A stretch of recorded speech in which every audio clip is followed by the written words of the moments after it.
अस्सलाम वालेकुम जी, मेरा नाम है डॉक्टर यासिर नासिर और मैं एक चेस्ट स्पेशलिस्ट हूँ जिसे उर्फ़ियाम में पल्मोनोलॉजिस्ट भी कहते हैं। आज मैं जिस टॉपिक पे बात करने जा रहा हूँ उसको कहते हैं वूपिंग कफ, या अगर मेडिकल नेम यूज़ करें तो दिस इज़ कॉल्ड पर्ट्यूसिस। ये एक ऐसी खांसी है जिसमें जो एक ख़ास किस्म के जरासीम से होती है जिसे बॉटरडेला पर्ट्यूसिस कहा जाता है। ये एक ख़ास किस्म का बैक्टीरिया है जो सांस की नाली के रास्ते किसी भी पेशेंट के सांस वाले रास्ते में जा सकता है और वहाँ जाके अलामात छोड़ सकता है। वूपिंग कफ की जो सबसे पहले अलामत होती है वो होती है कफ विच इज़ ड्राई, जो कि खुश्क होती है। उसके बाद एक हफ़्ते के बाद या 1.5 हफ्ते के बाद वो खांसी बलगम वाली खांसी में तब्दील हो जाती है। पेशेंट को सांस लेने में बहुत ज़्यादा दुश्वारी होती है, इतनी दुश्वारी कि उसकी छाती और सांस के पट्टे थक जाते हैं और वो सांस नहीं ले पाता। और समटाइम्स इन अलामतों के साथ इतना प्रॉब्लम हो जाता है कि मरीज़ को झटके भी लगने स्टार्ट हो जाते हैं।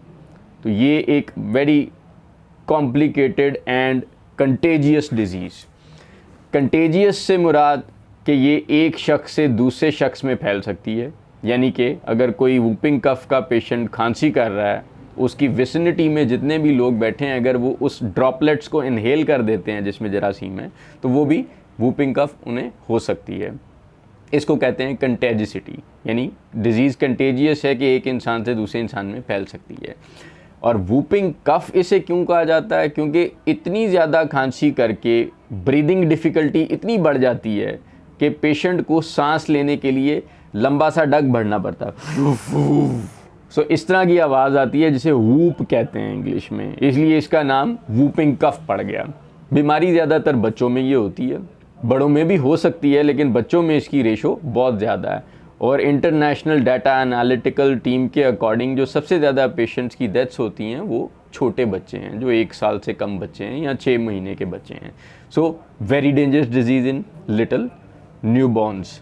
अगर आप एंटीबायोटिक से इसको ट्रीट नहीं करते तो ये कन्वर्ट हो जाती है कॉम्प्लिकेटेड पर्ट्यूसिस, यानी कि कॉम्प्लिकेटेड वूपिंग कफ में, जिसमें नमूनिया डेवलप हो सकता है पेशेंट को लंग्स के अंदर, जिसमें पेशेंट को फिट्स पड़ सकते हैं, यानी झटके पूरे जिस्म में उसके लग सकते हैं, ब्रेन डैमेज होने के चांसेस होते हैं, एरिथमियाज होने के चांसेस होते हैं, यानी कि दिल की धड़कन ख़राब हो जाती है। पेशेंट इतनी ज़ोर से खांसी करता है इस बीमारी में कि समटाइम्स उसकी रिब्स भी फ्रैक्चर हो जाती हैं और वो वॉमिट भी कर उठता है। यहाँ तक कि उसकी जो आँख के अंदर ये सफ़ेद हिस्सा है जिसे स्क्लेरा या अंदर उसके कंजक्टाइवा कहते हैं, उसमें ब्लीडिंग शुरू हो जाती है, यानी खांसी की शिद्दत इतनी ज़्यादा होती है। इसलिए इसको ट्रीट करना इतना ही ज़्यादा इम्पॉर्टेंट है।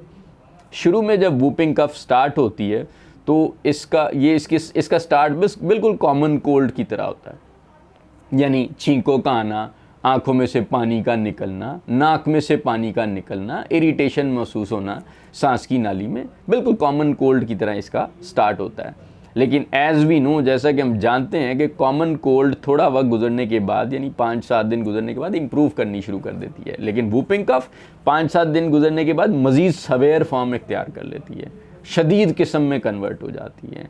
वूपिंग कफ को अगर बचाना है तो इसके लिए government have very nice organising system for this, क्योंकि वो बच्चों को वैक्सीनेट कर देते हैं बचपन में।